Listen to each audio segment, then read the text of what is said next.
여러분들의 입맛에 딱 맞춰서 제조해드리는 스페셜 역전 다방. 자, 오늘 이야기는요, 사실 떡밥 중에 하나, 굉장히 큰 떡밥 중에 하나였습니다. 태평양 전쟁 도중에 던진 최 박사님의 떡밥이었죠. 오늘의 이 주제는 지난번에 다 못한 원자폭탄 얘기를 이어서 그 뒤에 벌어진 일들을 설명드리고자 합니다.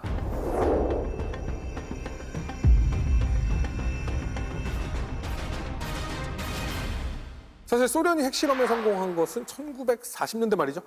그렇습니다. 1945년에 트리니티 핵실험 이후 히로시마, 나가사키 원자폭탄이 떨어진 다음에 미국은 의기양양했습니다. 우리의 핵독점이 당분간 오래갈 것이다. 그런데 그 꿈이 40년대가 다 가기도 전에 깨져버리고 말았습니다. 굉장히 충격적이에요. 1949년 8월 29일 카자흐스탄 세미팔라틴스크 핵실험장에서 이날 아침에 어마어마한 폭발이 일어났습니다. 지금 저 광경이 딱 보시면은 상당한 폭발력이지 않습니까? 22킬로톤급의 원자폭탄을 드디어 터뜨리는 데 성공을 했고요. 소련은 저 광경을 보고서 첫 번째 번개다 우리의 빼봐야 몰리냐라고 이제 붙이기도 했는데 이게 성공하고 바로 공개했나요? 그렇지 않습니다. 사실을 갖다가 절대 외부에 알리지는 않았습니다. 왜요? 홍보했을 것 그러니까 같은데. 굉장히 프로파간다로 홍보했을 것 같은데. 사실 소련은 처음에 이 핵실험을 하고서 국제사회에다가 이게 상당히 파문을 일으킬 걸 알았기 때문에 일단은 그냥 우리끼리 성공한 걸로 알고 비밀로 하자라고 하고 있었는데 갑자기 트루먼 대통령이 약 한 달 뒤인 9월 23일에 딱 성명서를 발표합니다. 그간 저희가 수집한 정보에 의하면은 지금으로부터 약 한 달 전쯤에 소련이 핵실험에 성공했다는 증거를 잡았습니다. 이렇게 발표합니다. 정보를 할 때가 아니라 증거를 잡았다. 네, 증거를 잡았습니다. 그러니까 이제 전 세계가 당연히 놀랐죠. 놀라죠. 근데 소련도 놀랐습니다. 어떻게 알았지? 이걸 어떻게 알았지? 하면서 이제 이걸 어떻게 알게 됐냐면은 1949년도쯤 돼서 이상한 소문들이 막 돌기 시작했어요. 소련도 당연히 핵 개발하는 것 자체는 미국이 낌새를 채고 있었는데 핵실험 준비가 뭔가 하고 있다라는 얘기가 들어서 이 당시에는 근데 한계가 인공위성 없지 않습니까? 네. 그리고 유투 정찰기가 나와서 막 그 위를 헤집고 다닐 수도 없던 상황이었지 않습니까? 그래서 미국은 어떤 일을 했냐면은 B-29를 기상관측용으로 개조한 WB-29라는 비행기가 있었거든요. 이걸 소련 공역 주변에 띄워갖고 계속 대기 샘플을 채취했습니다. 원폭이 터지면은 거기서 여러 가지 저희가 봤던 방사성 핵 물질들이 공기 중으로 퍼지잖아요. 이게 바람을 타고 제트기류 같은 걸 타고서 곳곳으로 퍼지기 때문에 그 샘플에서 그런 게 나왔다 하면 이 증거를 알 수가 있는 거죠. 네. 그래서 소련에서 불어오는 대기 샘플을 채취했는데 9월 3일에 실험이 있은 5일 뒤에 드디어 샘플에서 증거가 나온 겁니다. 금방 잡았네. 네, 그래서 그 뒤로 한 3주 동안 계속 분석을 해보니 이거는 빼박 원폭 실험을 했다. 예상보다 훨씬 일찍 개발했는데 그 예상된 시기에 왠지 비행기를 띄웠을 것 같은데 훨씬 전부터 띄웠습니다. 네, 훨씬 전부터 상당히 주의 깊게 했지만은 진짜 확인하니까 미국도 충격이 이만저만한 게 아니었습니다. 원래 미국 정보 당국에서는 소련의 핵 개발 성공은 약 한 1953년에서 54년 정도, 우리보다 10년은 늦겠지라고 여유만만하게 생각하고 있었는데 4년 만에 이렇게 되다니 하면서 정말 놀랬던 것이죠. 저게 바로 그때 터트린 이 RDS-1 폭탄에 오늘날 남아있는 모형인데요. 딱 보시면은 팬맨 아니에요? 팬맨? 네, 팬맨이랑 되게 비슷하게 팬맨 닮은 생겼죠. 거야. 맞아요. 팬맨이랑 굉장히 어딘가 비슷하게 생겼으면서도 약간 더 귀여운 모습이 있지 않습니까? 네. 저 앞에 앞에 저건 눈 달린 건 뭐예요? 네, 유리창을 달아갖고 내부 확인해가면서 뭐 이제 상태를 볼 수 있게 하려고 저렇게 만든 건데 결과적으로 일단 저런 깜찍한 폭탄을 하지만 무시무시한 저 폭탄을 떨어뜨리고 미국은 그 증거를 잡아냈습니다. 질문이 하나 있습니다. 이 네. 카자흐스탄이라는 데를 선택했던 이유가 있었을까요? 카자흐스탄은 황무지니까 미국도 뉴멕시코의 그 사막 한가운데서 핵실험했지 않습니까? 그리고 이 당시엔 비밀리에 개발하고 있었기 때문에 주변에 당연히 사람이 거의 살지 않는 카자흐스탄에서 실험하면은 카스피해 쪽이 아니라 좀 내륙 쪽. 그렇죠. 카자흐스탄은 어마어마하게 큰 곳이고 엄청 큰 나라예요. 네, 거의 사람이 안 살기 때문에 저 사막 한가운데서 터트리면 뭐 알 수가 없을 거라고 생각했죠. 근데 보통 이제 저희가 둘이서 이렇게 마주보고 있는데 한 사람이 이렇게 한 손에 무기를 들고 있으면 다른 쪽에서 쫄게 돼 있거든요. 근데 자세히 보니까 쟤도 들고 있네? 라고 하면은 상대방의 긴장감은 상당히 또 올라가잖아요. 그렇죠. 이거를 미국이 알게 됐다라고 하는 건 미국 입장에서는 완전 이 대응 전략이 달라졌을 것 같다는 생각도 좀 들어요. 이거 완전히 전쟁 전략 자체가 다 바뀌어 버립니다. 그러니까 이게 처음에 이제 미국이 생각을 했던 건 냉전을 시작하면서 핵심적인 냉전 전략 자체를 경제적, 심리적으로 해서 기본적으로 이 미국의 파트너 국가들, 동맹 국가들, 특히 이제 서유럽이라든가 이쪽 국가들을 발전을 시키면 공산주의가 퍼지지 않을 거다. 그러니까 공산주의는 허약한 데서 되는 거니까 자본주의로 이렇게 발전했다고 하는데 왜 공산주의를 대안으로 만들겠느냐. 이게 이제 마샬 플랜 시작을 한 거죠. 시작을 했는데 그걸 하면서도 군사 전략 부분에선 자신감이 있었던 게 지금 말씀하신 것처럼 내가 결정적 무기가 한 방 있는 거예요. 그러니까 소련이 저쪽에서 어떤 무기를 더 만들어내도 니네가 아무리 만들어봤자 내가 이거 원자탄 하나 가지고 있는데 그러니까 모든 미국의 전쟁 전략은 기본적으로 내가 이 한 방으로 끝낸다라는 거를 중심에다 놓고 전쟁 전략을 세웠어요. 그래 놓고 있는데 갑자기 소련이 원래 예정했던 것보다 한 4, 5년 빨리 한 거죠. 제가 본 문서는 이제 52년이라고 나와 있었어요. 근데 아까 53년, 4년 말씀하신 거 비슷한 시기죠. 근데 이게 3, 4년 빨리 된 게 뭐 그렇게 큰 차이가 있냐는데 사실 그렇지 않아요. 3, 4년이면 그 사이에 어떤 변화가 있을지 모르는 시대였거든요. 근데 이게 딱 개발했다고 그렇고 보니까 이제는 결정적 무기를 둘이 가지고 있는 거예요. 그러면 나머지를 가지고 군사력을 비교해야 됩니다.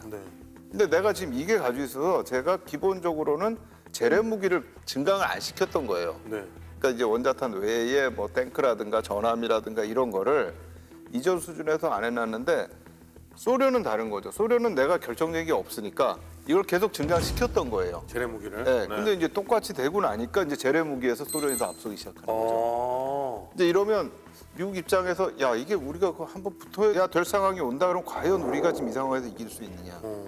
그럼 이제 재래 무기에 대한 증강이 들어가야 됩니다. 그러니까 전체적으로 미국이 했던 전략 자체가 이제 완전히 바뀌게 되는 거예요. 그래서 기본적으로 49년 이전에 있어서 미국 전략은 세계 전쟁을 일으킬 수 있는 능력을 가진 나라만 일단 봉쇄하면 된다. 그러면 소련은 못 들어온다라고 했는데 상황이 이렇게 되니까 이거는 세계 어느 한 곳에서도 미국을 후퇴하면 안 된다. 이걸 이제 학자들이 예컨대 초승달 전략이라고 부릅니다. 소련을 갖다 놓고 이걸 초승달처럼 이렇게 해서 봉쇄를 하겠다. 어느 한 곳도 뚫리지 않는다. 그러니까 이제 이거 가지고 이제 학자들 사이에서 얘기하는 것 중에 하나가 요 전환되는 시점이 49년에서 50년 초인데 만약에 49년에 북한이 남침을 했으면 미군이 개입을 했을까? 왜냐하면 거기에 한반도는 안 들어가요. 그런데 49년 말에서 50년 초에 소련이 원자탄을 개발하고 나니까 우리 어느 한 곳에서도 뚫리면 안 돼. 그럼 한반도도 뚫리면 안 돼. 하면서 이제 들어온 거죠. 그러니까 이제 그런 문제를 제기하는 분들이 있어요. 그러니까 이게 굉장히 역설적인 건데 소련이 핵을 가지니까 북한의 공산주의자들이 야 우리가 지금 뒷배가 있으니까 전쟁 시작하자라고는 했지만 미국은 오히려 그것 때문에 세계 전략을 바꾸게 되는 거예요. 그러니까 지금 이렇게 얘기한 역설들이 정말 이 역사에서 만약이라는 게 쉽지 않으니까 진짜 이런 가정이 성립할 것인가는 저희가 조금 더 따져봐야 되지만 요 시기에 변화에서 너무나 큰 충격을 준 사건, 군사 전략에서. 근데 이게 군사 전략뿐만 아니라 사회적으로도 엄청난 영향을 미치게 돼요. 그러니까 제가 아마 미국 사회에서 기본적으로 소련에 대한 두려움이 냉전 초기에 굉장히 컸던 시기가 저는 두 시기라고 봅니다. 첫 번째가 요 원자탄이고 두 번째가 스푸트닉입니다. 스푸트닉. 이게 스푸트닉이 딱 올라갔을 때 그때 나온 게 뭐냐면 소련이 이제 저 인공위성에서 미국을 공격하는구나. 이제 이런 막 만화 영화가 나오고 난리가 나는데 이게 이제 딱 나왔을 때 미국 사회에서 이거 뭔가 지금 이제 우리 스파이가 저쪽에다가 원자 기술을 전해줬다. 소련이 저렇게 되면 전 세계를 공산화하겠다. 이러고 나면서부터 미국 사회 내에서 공산주의에 대한 두려움이 본격화되고 실제로 이제 미국이 냉전에 들어가기 시작을 합니다. 그때 보면은 왜 미국 학교들에서도 뭐 원자탄 공습에 의한 뭐 공습 훈련 같은 거 학생들이 했던 거 네. 그런 부분들이 이제 나타나는 거고 그래서 이제 요 시기에 나타나는 게 이제 메카시즘이 나타나기 시작을 하죠.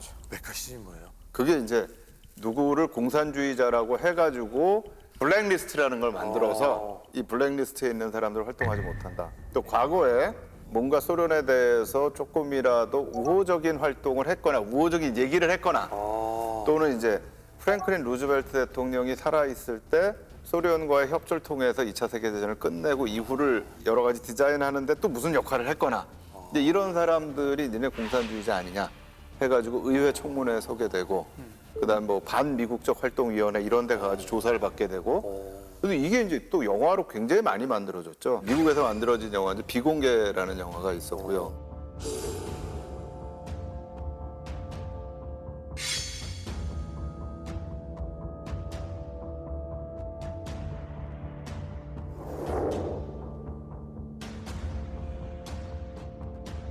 최근에 제가 본 영화 중에 가장 인상적이었던 건 이제 굿나잇 앤 굿럭이라는 영화가 있습니다.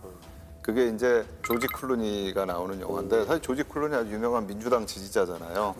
근데 이제 이 메카시즘 때에 메카시즘에 이제 정면으로 맞부딪혀서 싸우는. 근데 굉장히 재밌는 게 이게 2005년인가 만들어진 영화인데 흑백 영화로 만들었어요. 전체를 다. 아, 그 시기에 분위기를 내려고. 네.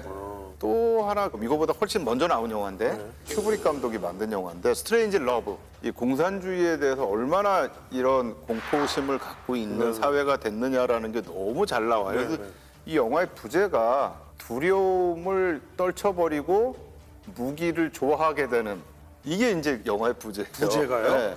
좀 독특하네요. 그 얘기 자체가 소련이 이 둠스데이를 만들기 위한 이 세계를 완전 멸망시키기 위한 비밀 폭탄을 막 만들고 있고 그거를 폭격하기 위해서 전폭기가 뜨고 막 이런 상황을 만드는 영화가 있어. 근데 또 재밌는 건 뭐냐면 그 영화를 만들었던 스탠리 큐빅이 만든 영화가 스파르타쿠스예요.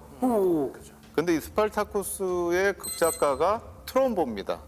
근데 이 트럼보도 공산주의자로 몰려가지고 10년 동안 블랙리스트로 자기가 쓰면서도 자기 이름을 못 걸었던 사람인데 이 사람이 자기 이름을 안 쓰면서도 아카데미 극본상을 받아요. 다른 사람 이름으로. 그 이제 로마의 휴일입니다. 그리고 트럼보도 영화화가 됐죠. 그러니까 사실 그런 영화에서 보이는 것처럼 이 미국 내에서 엄청난 공포심을 갖게 되는데 굉장히 중요한 역할을 했던 게 소련의 개발이었고 그게 또 이제 6.25 한국 전쟁의 시작에 굉장히 중요한 영향을 미치는 거고 어떻게 보면 저는 세계 냉전의 시발점 자체가 여기서부터 시작되는 게 아닌가라고 저는 생각을 합니다. 근데 생각해보면 굉장히 섬뜩한 게 저는 당연히 미국은 핵폭탄을 가지고 있었고 소련은 당연히 지금 없으니까 뭐 중공군 개입했을 때 메가더가 막 저기다 핵 쏴 그럴 때 그때 핵을 쐈더라면 막 이런 분들도 막 계시잖아요. 근데 이건 양쪽 다 핵을 가진 상황에서 6.25가 시작이 된 거잖아요. 그러니까 이게 그때 보셔야 되는 게 뭐냐면 사실 메가더가 이제 핵을 쓸 계획을 합니다. 근데 그게 이제 핵무기를 못 쓰는 원인이 한 4가지 정도가 있어요. 네. 그 중에 이제 요인 중에 하나가 뭐냐면 미국이 이걸 쏘면 소련이 핵무기를 한국이 아니고 일본에 떨어뜨릴 거라고 생각을 한 거예요. 그러니까 만약 그 보복이 생기면 미국의 아시아 정책 자체가 완전히 망가질 거기 때문에 우리가 쓸 수 없다. 물론 이제 몇 가지 이유가 더 있습니다. 하나는 이걸 떨어뜨리려고 하면 그 떨어뜨리는 것에 명분이 있어야 돼요. 저희가 히로시마 나가사키 얘기할 때 왜 여기를 정했느냐고 했을 때 여기가 뭐 어떤 군수 산업에 뭐가 있고 어떤 이런 이유들이 있잖아요. 근데 사실 제공권 자체를 미군이 장악하고 있었기 때문에 그걸 떨어뜨릴 만한 장소를 못 찾은 부분도 있었고요. 또 그걸 떨어뜨리고 나면 미군들한테 방사능을 못 오게 하는 그런 장비들을 줘야 되는데 그렇죠. 그거를 갖추기에는 시간적인 어려움도 있었어요. 그러니까 여러 가지 이유가 있었지만 무엇보다도 문제는 소련이 핵을 가지고 있었다는 겁니다. 그럼 반대로 생각하면요. 아, 니들 만약에 핵 쏘면 우리도 있다라고 하니까 소련이 야, 김일성 남심 해도 돼. 제가를 한 거. 맞아요.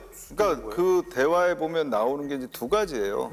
하나는 중국의 공산화입니다. 근데 다른 하나는 사실은 이제 소련의 핵을 가지고 있는 거예요. 그래서 이제 김일성과 스탈린이 무슨 대화를 하냐면 1949년 갔을 때는 스탈린이 물어봐요.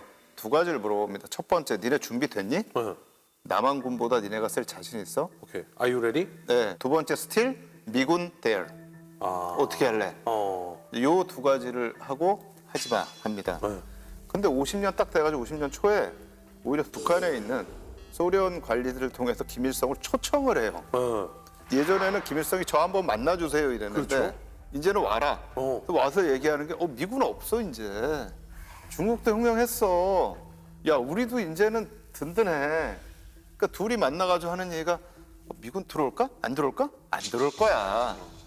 완전히 사실은 이제 오판을 하게 되는 거죠. 이 전략의 역술이라는 거를 제대로 읽지 못했던 거죠, 사실. 이제 오늘 주제와 관련해서 그만큼 소련의 이 49년의 핵 실험 성공이 갖고 있는 세계사의 의미가 굉장히 크다라는 겁니다. 자, 그러면 이제 원자 폭탄을 개발한 게 소련인데 이게 사이언스하고 뭔 상관이 있길래 이게 주제가 된 건가요? 미국이 그래서 아니 어떻게 도대체 우리의 예상보다 4, 5년이나 앞당겨서 이걸 성공할 수 있었는가 당연히 의심을 해봐야 하지 않습니까? 그렇죠. 근데 아무리 생각해봐도 소련의 과학기술 수준이 전공법으로 그 정도까지 갔을 리는 없고 여기는 뭔가 내통하는 놈들이 있었다. 스파이들이 있었다는 의심을 하게 되는 겁니다. 여기도 이제 해킹이 있는 거예요. 네, 그렇습니다. 그래서 이때부터 미국의 정보기관, 방첩기관들이 이 스파이들을 색출하기 위해서 대대적인 작전에 나섭니다. 그래갖고 사실 미국 정보기관들이 2차 세계대전 중간 때부터 이 소련 스파이들이 자국 내에 활동하고 있을 거라는 의심은 하고 있었어요. 그리고 정보를 모으고 있었죠. 하지만 그동안은 뭐 이제 전쟁 도중에는 어쨌건 우방이니까 그걸 좀 덜 파헤쳤는데 그리고 전쟁이 끝난 뒤에도 아직은 우리의 적수가 아니야라고 해서 좀 소홀히 했었는데 이제 소련이 핵실험에 성공하니까 그때부터 불을 켜고 원자폭탄의 핵심 기밀들을 넘긴 스파이들이 1명, 2명 걸려들기 시작합니다. 거기서 물론 뭐 가장 유명한 사람들이 대중적으로 유명한 사람들은 역시 로젠버그 부부가 꼽히겠죠.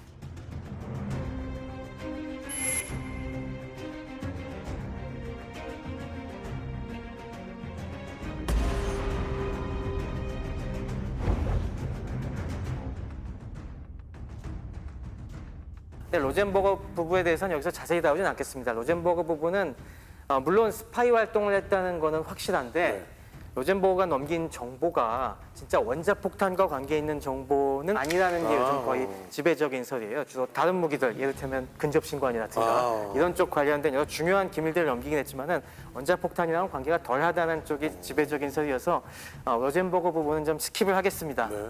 하지만 여기서 이제 다른 거물들이 걸려오기 시작합니다. 그러면은 과연 미국 정보기관에서 어떻게 이 스파이 활동의 증거를 잡아내느냐 한번 살펴볼 필요가 있겠는데요.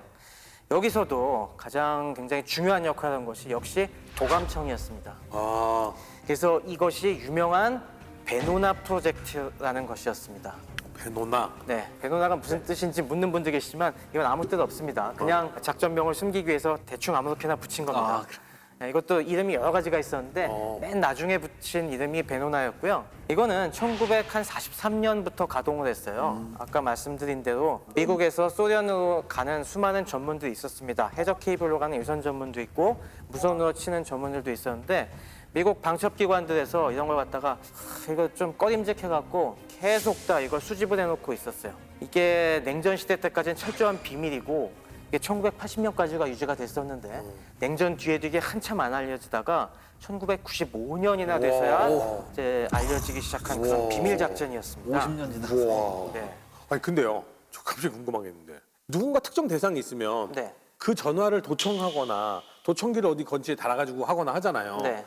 근데 케이블에 수많은 진짜 어마어마한 양의 이 통화나 뭐 이런 것들이 왔다 갔다 하잖아요. 네네. 그거를 어떻게 감청을 해요? 이 케이블은 항상 지나갈 때 교환국이 있잖아요. 교환국에 보면은 항상 이제 신호를 갖다가 전달해 주기 위해서 이게 막 꽂혀 있는 이런 플러그 보드 같은 것들도 있고 하지 않습니까? 교환입니다. 이렇게 하고서 이렇게 꽂아주는 거. 네, 전화는 그렇게 하지만 전신들도 다 결국엔 케이블이 어딘가에서 한번 이 신호가 그냥 가면 약하니까 한번 증폭이 되었다가 넘어가고 하는 이런 교환국이 있어요. 다 기지국이. 교환 업무하는 사람처럼 기계가 가운데에서 일로 들어오고 어디로 보내주고 이게 있다는 거죠. 네, 그 경로가 있는데 거기다가 이제 다 이제 요 선을 꽂아갖고 그걸 다 녹음해. 다 녹음해놓고 있는 거죠. 5천만 건 있으면 5천만 건을 녹음해. 그렇죠. 근데 이 당시에는 이제 수신인이 소련 쪽으로 된 것만 이제 집중적으로 했던 거죠. 뭐 지금 이 NSA도 전 세계에 돌아다니는 수많은 인터넷 트래픽과 무선 트래픽을 다 감청하고 있다고 얘기하지 않습니까? 그게 이게 원조였던 거죠. 그러면 1,000만 건 있으면 1,000만 개의 목소리가 막 있잖아요.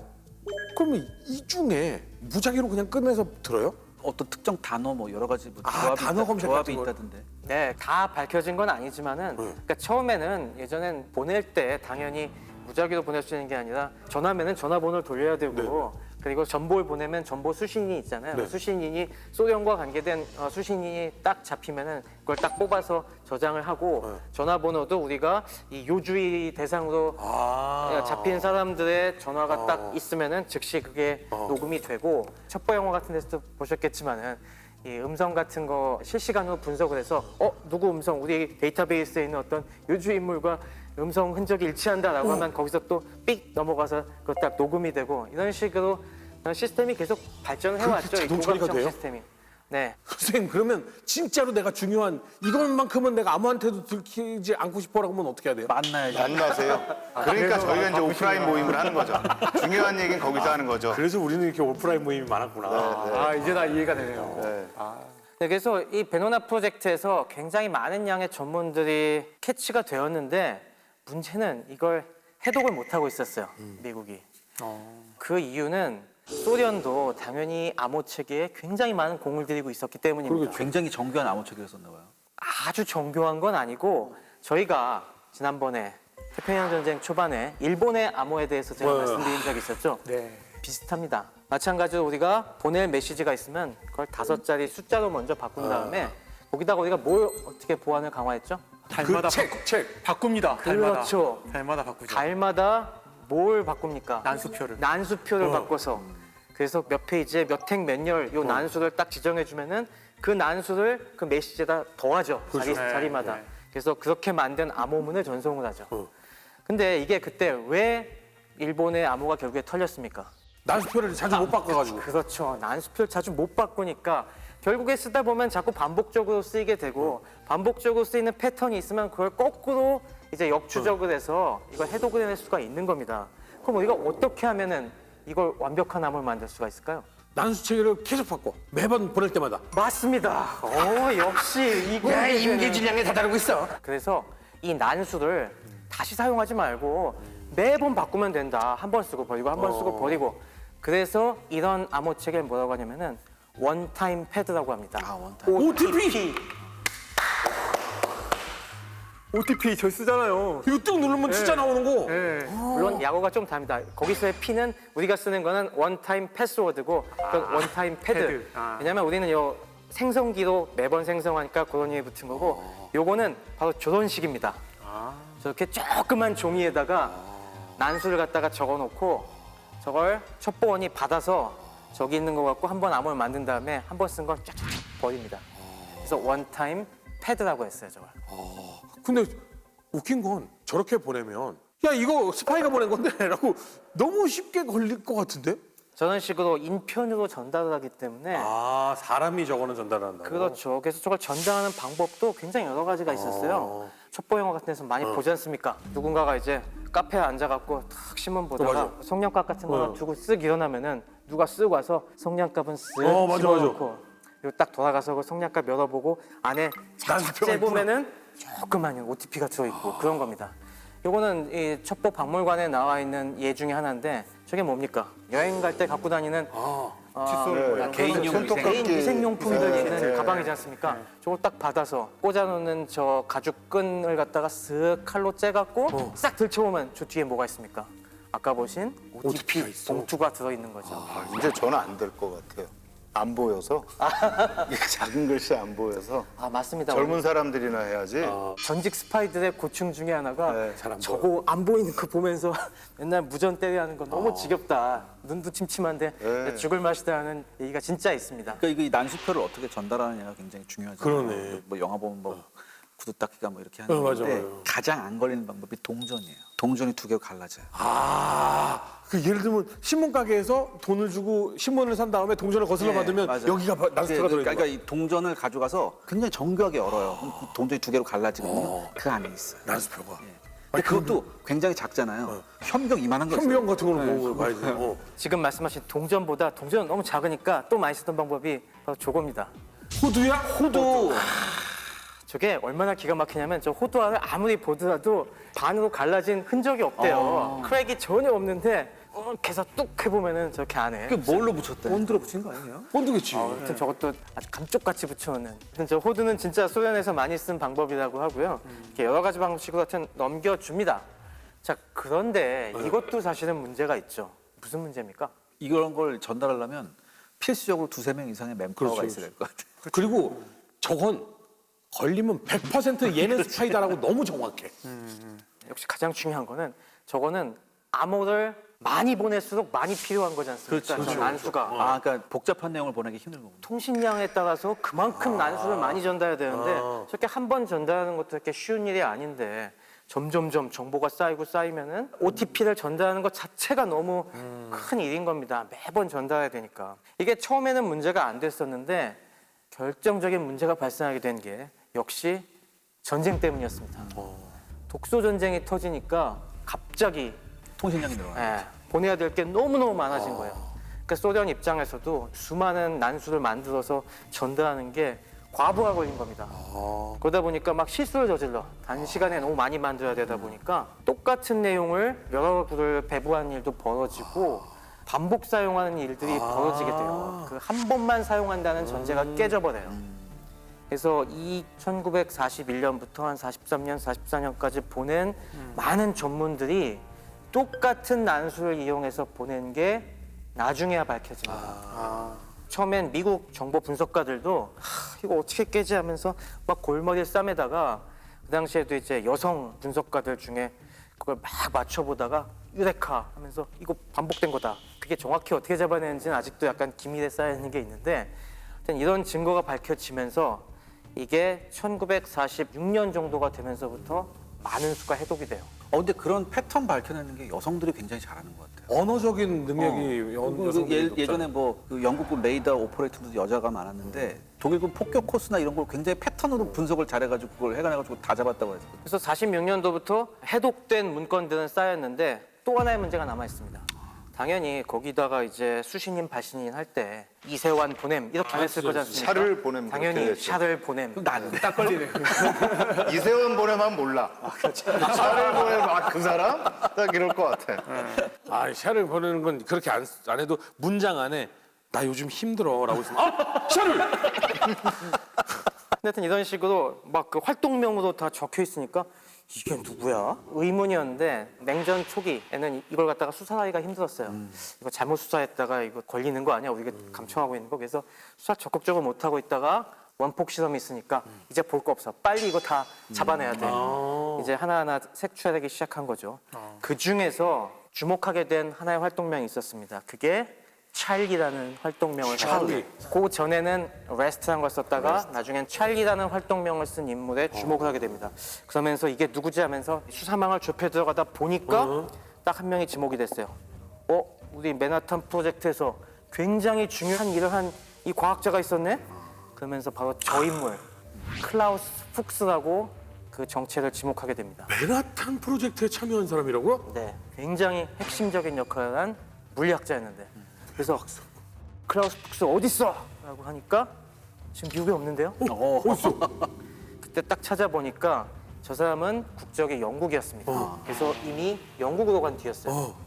저분은 굉장히 이제 뛰어난 이론 물리학자였기 때문에 영국까지도 마침 중책을 맡고 있었습니다. 근데 그 네이밍 센스를 보면 영국이나 미국 게 같진 않은데. 그렇죠. 푹스가 바로 영어로 하면 폭스, 여우라는 뜻이에요. 네. 독일어입니다, 독일어. 아, 독일어. 이 사람은 바로 독일 망명과학자였어요. 독일에서 영국으로 망명한 과학자였고 푹스가 지목이 돼서 영국으로 갔으니 FBI나 이런 데서 수사할 수가 없습니다. 그렇죠. 그래서 이 정보를 갖다가 영국에 넘깁니다. 누구한테 넘겼을까요? MI6. MI6는 외부, 내부 하는 거. 6에서 하나만 빼. 5. 그렇지. 그렇습니다. MI5에 넘깁니다. 미용. 네, MI5는 국내 방첩을 담당하는 쪽이고 MI6는 해외 첩보를 담당하는 쪽이어서 그래서 MI5가 딱 보고서 이거 진짜 맞아요? 맞는데 우리가 확실한 증거가 있어 해갖고 MI5에서 소환합니다.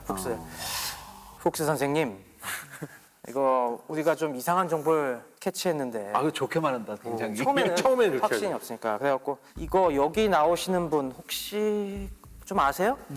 푹스도 처음에는 섬찟했지만은 저는 아무것도 모르는데요? 저랑은 상관이 없는데요? 라고 해서 그러시단 말씀이죠. 오늘은 그냥 가겠습니다. 근데 또 와서 푹스 선생님 좀 생각 좀 해보셨어요? 증거 하나 더 갖고 왔는데 그래서 계속 추궁을 하니까 푹스도 결국에는 완전히 꼬리가 밟혔구나 해서 죄송합니다. 제가 그만 소련 스파이 짓을 했습니다. 실토합니다. 무슨 영화 보는 것 같아 지금. 그러니까 소련으로 미리 안 도망가고 그냥 도망칠 기회를 놓쳤죠. 안 걸렸다고 생각하고 영국에서도 활동을 하고 있었는데. 네. 아니 그러면 나 정말 이거 모르게 독일 사람이면 소련하고는 완전히 안 좋을 텐데. 아니 근데 나치를 반대했다면 나치를 반대했으니까. 나치 반대한 사람들은 네, 소련하고 오히려 비교할 수 있죠. 독소 전쟁 때 소련 편을 네. 들 수가 있죠. 반나치주의자? 네. 독일 내에도 공산주의가 그럼요. 네. 맞습니다. 독일에서도 그 혁명 시도가 있었어요. 그러니까 이때 2차 세계 당시는 대전에. 네. 공산주의자가 우리가 지금 어린 시절 배운 그 아니죠. 공산당이 네. 아니라 네. 예전의 공산주의자들은 굉장히 평등을 중요시 여기는 이상적인, 이상적인 네. 나라를 네. 원하는 사람들이었던 거죠. 이상적인 것도 있었고요. 2차 세계대전 이전에 보면 유럽에서 공산주의자들이 굉장히 셌어요.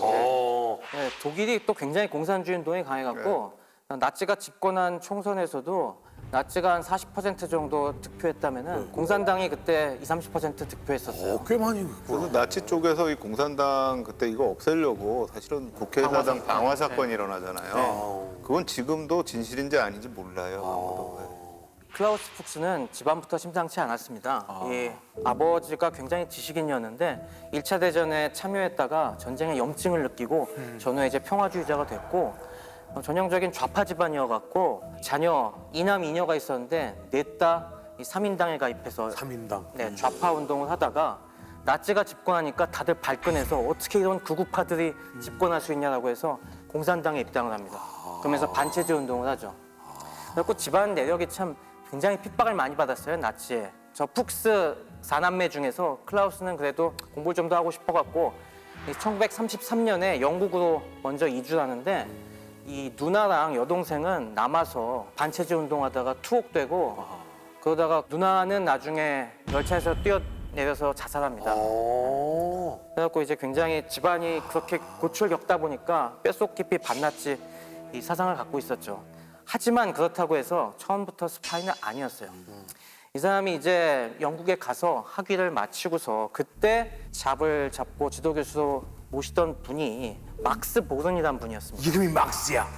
이분도 독일 출신 과학자입니다. 이분은 유태인이었어요. 갑자기 막스 베버 생각이 나. 그럼 막스 이름이 막스야. 예전에 막스 베버 책 가지고 다니면 불원서적이라고 잡아갔었어요. 근데 막스 보른은 사실 굉장히 재미있는 이력이 있으신 분입니다. 저분이 1차 대전 때 군사 쪽 R&D에 참여를 했었어요. 그때 저분이 연구한 게 뭐였냐면은 저희 오키나와 전쟁할 때 기억나시는 게 뭐가 있습니까? 폭격을 유도할 때 소리 들어서 어디에 지금 적 포대가 있는지 아는 사운드 레인징을 갖다가 저희가 1차 대전 때 개발됐다고 하지 않습니까? 그 개발 전선에 있었던 분이 저분입니다. 개발에 사진도 소리에 귀를 기울이는 것 같은 느낌인데. 네.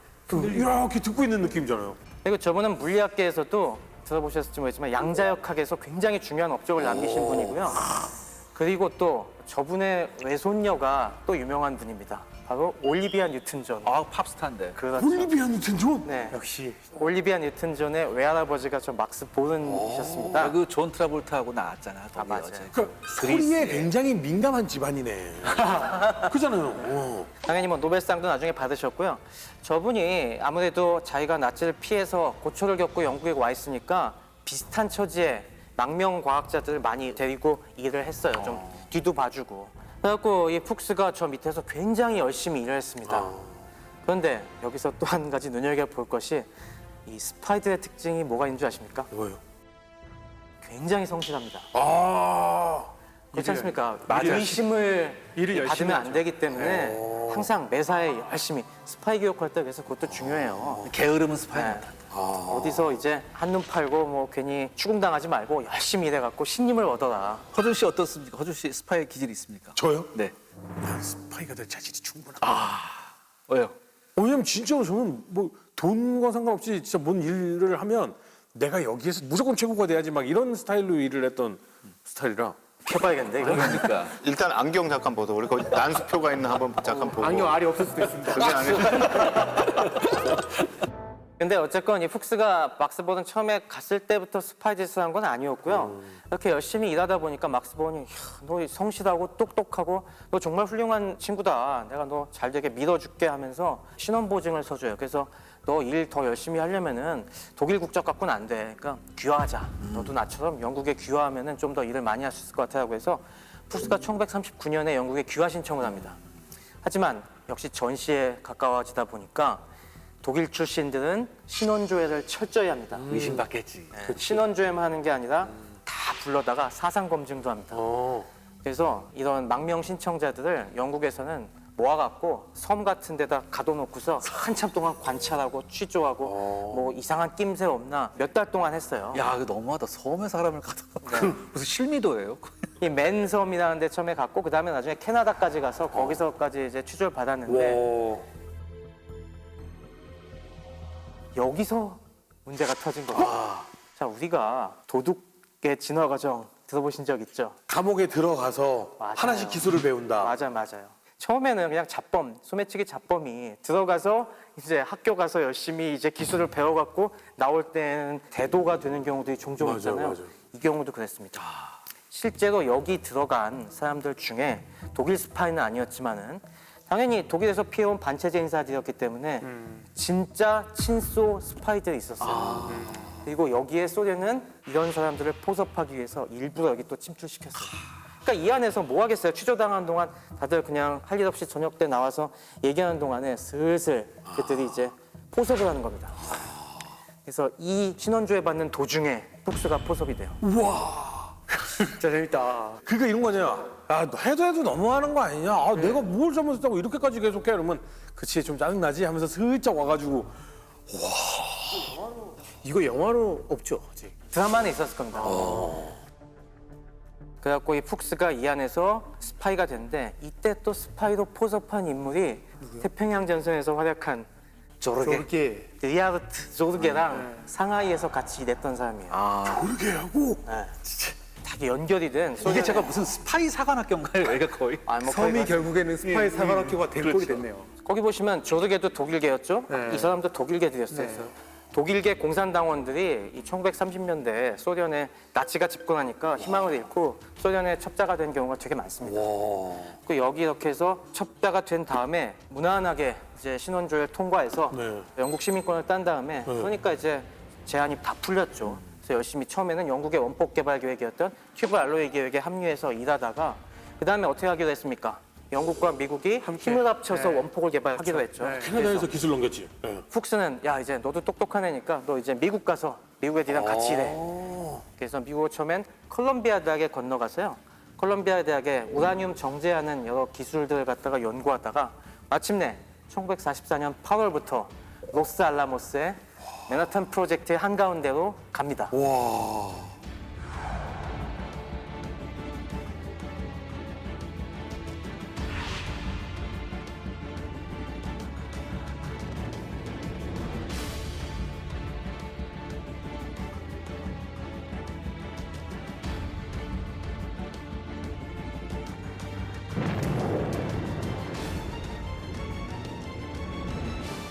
굉장히 위험한 인물을 굉장히 중요한 위치에 놨던 것 같은데. 근데 그 당시엔 아무도 위험하다고 생각 안 했죠. 거기에는 이 로스알라모스에 있는 사람들 중에는 이제 독일 출신의 망명과학자들이 워낙 많았기 때문에 예, 다들 비슷한 처지에 우리 불쌍한 사람들이니까 이 나치를 꺾기 위해서 우리 힘을 합쳐서 열심히 일하자 그런 분위기였고 뭐 워낙 똑똑했기 때문에 이제 같이 중요한 기술들을 개발했는데 그때 이 사람이 중요한 기술을 개발에 인벌브되게 됩니다. 그것이 바로 폭축 렌즈라는 기술이에요. 폭축 렌즈.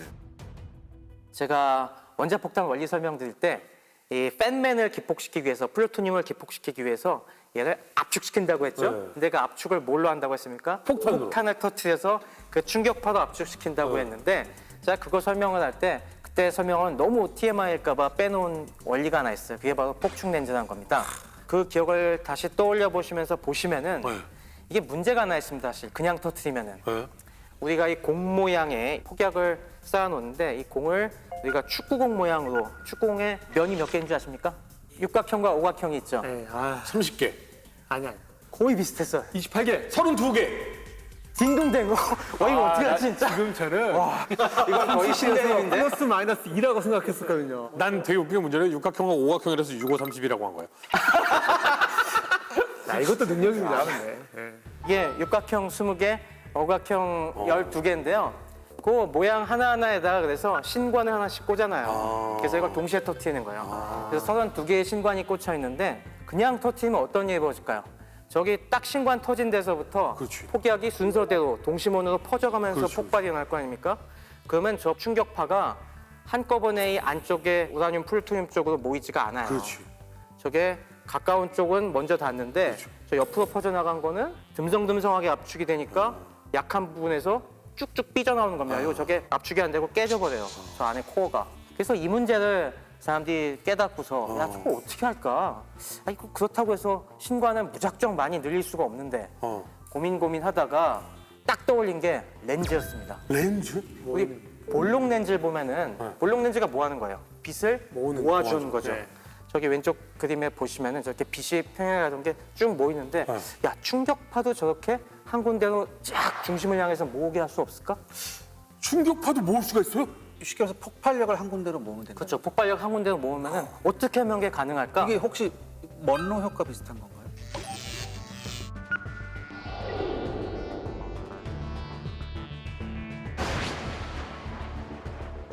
비슷해요. 굉장히 비슷해요. 근데 이걸 조금 더 정교하게 하는 겁니다. 어떻게 하면 되냐면은 렌즈의 원리를 아셔야 되는데 렌즈가 왜 이렇게 꽃바로 가던 빛이 한 군데로 모일까요? 닿아서 각도가 달라지니까. 각도가 달라지는 이유가 왜냐면은 렌즈가 유리지 않습니까?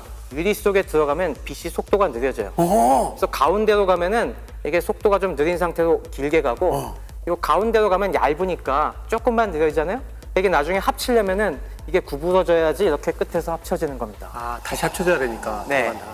그러다 보니 저런 식으로 중간에 유리처럼 볼록한 모양으로 거기는 어떤 효과를 주면 돼요? 저기서는 충격파의 속도가 느려지게 감쇄되게 만들면 하고. 된다. 그렇게 만든다. 이 아이디어를 떠올리고서 또 어떻게 구현했냐면은 바깥쪽의 폭약은 컴포지션 B라는 폭약을 써서 굉장히 빠르게 타들어가는 폭약을 이제 배치했고 볼록하게 저기는 조금 더 느리게 타들어가는 폭약을 배치한 거예요. 그러면 충격파가 이게 가다가 동시에 이제, 가운데 쪽 볼록한 부분에선 느려지면서 네. 한 군데로 모입니다. 자, 저런 식으로 축구공 모양의 32군데에다가 기폭장치를 놓고 자 퍼져나갑니다.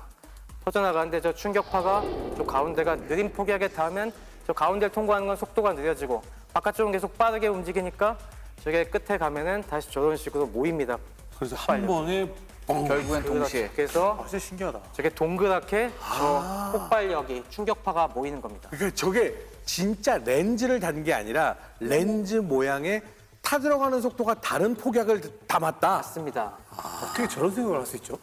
저거 생각도 어렵지만은 더 중요한 거는 저게 정확하게 저렇게 모양을 만들어야 되기 때문에 저 계산을 해야 돼요. 그럼 그 얘기는 플루토늄 핵폭탄의 가장 핵심적인 연구를 하는 사람이었네, 폭스는. 그렇죠. 그걸 갖다가 이제 훅스 말고도 몇 명의 뛰어난 물리학자들끼리 얘기를 해갖고 저 아이디어를 만들고 계산을 해서 저 정확한 모양까지 다 계산해냅니다. 그 저런 정교한 공학적 설계를 현실화시켜서 그게 성공했다는 게 참 놀라워요. 지금도 쉬운 기술은 아닌 것 같은데. 그렇죠. 저는 근데 그걸 설명하는 최 박사님이 더 대단한 거예요. 그건 아니고 얼마나 중요한 기술인지 아시겠죠. 그래서 왜 지난번에 제가 설명 안 드렸는지 아시겠죠. 지금 폭축 렌즈 이거를 여러 명이 이렇게 핵심 기술자가 맨하탄 프로젝트에서 했잖아요. 최승명 박사님은 혼자서 했었어요. 집에 있지 않습니까 그거? 아닙니다. 최승명 박사님 가서 무슨 버튼 이렇게 누르면 하나로 타들어가는 폭축 렌즈를 볼 수 있어요. 그렇죠. 네, 하여튼 저렇게 해서 저걸 여러 뛰어난 헝가리 출신의 망명 과학자들, 뭐 이를테면 에드워드 텔러나 존 폰 노이만 같은 분들이랑 이게 같이 연구를 해갖고 저기서 이제 별별 생각들이 다 나오는 겁니다. 저것 말고도 초기 수소폭탄의 원리까지 이제 저때 고민을 했었는데 그런데 이 중요한 정보들이 소련에게 넘어가고 있었던 거죠. 이 푹스의 손을 통해서. 그렇다면 소련은 당연히 압축 플루토늄 폭탄 기술을 가지고 있었던 거네요. 그렇죠. 그러니까 나중에 수소폭탄 개발이 빨랐을 수 있었던 것도. 그렇죠. 그래서 푹스는 이런 정보를 넘긴 혐의가 결국에 딱 잡혀갖고 재판에 넘겨집니다. 하지만 천만다행으로 이 사람은 영국에서 기소가 됐죠. 아, 형량이 달라요? 네. 미국은 스파이 제목에 대해서 뭐 사형도 때릴 수가 그렇죠. 있고 거의 뭐 종신형을 때리고 그렇지. 2, 30년 뒤에 나오는 이런 중형을 선고하는데 그렇죠. 영국은 스파이 혐의의 최고 형량이 14년이었어요. 짧네. 그래서 결국에 푹스는 어떻게 9년 4개월을 살다가 석방이 됐어요. 오래 그리고서 살았네. 그다음에 동독으로 추방이 됐습니다. 동독으로 추방됩니다. 네. 그래서 동독에서는 당연히 우리 공산권을 위해서 애쓴 훌륭한 과학자라고 해서 천수를 누리고 연구 잘 하다가 1988년에 사망을 했습니다. 하지만 훅스가 다가 아니었습니다. 훅스 말고도 거기 베노나 프로젝트에서 등장하는 활동명이 엄청나게 많았는데 이걸 다 잡아낼 수가 없었어요. 이런 식으로 꼬리가 밟힌 경우도 있고 어떤 경우들은 심지어 뭐 냉전이 끝날 때까지도 정체가 이게 누구지 특정하지 못한 경우도 있고 어떤 경우들은 의심은 가는데 그 이상의 증거가 안 나오는 거예요. 그러니까 이걸 체포를 못하고 속만 끓는 경우도 있었고 이제 다양한 경우가 있었습니다. 그래서 이렇게 또 거의 완전 범죄에 가깝게 성공한 케이스들이 또 있습니다. 진짜요? 바로 저 사람입니다. 저 사람의 이름은 바로 조지 코발입니다. 저 조지 코발은 심지어 소련이 붕괴될 때까지도 정체가 안 드러났어요. 우와. 여기서 등장하는 희대의 스파이가 바로 캠브리지 5였습니다. 캠브리지 바이. 이름 그대로 영국의 명문 대학인 캠브리지 대학교에 굉장한 엘리트들이 소련의 이중 첩자인 그런 사건 때문에 전 세계를 놀라게 한 그런 일이 있었죠.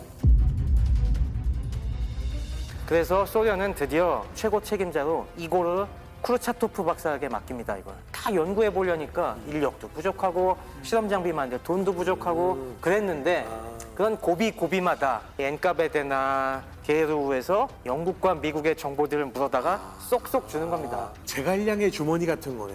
고민이 될 때 열어보면 그래 이 길로 가야겠다.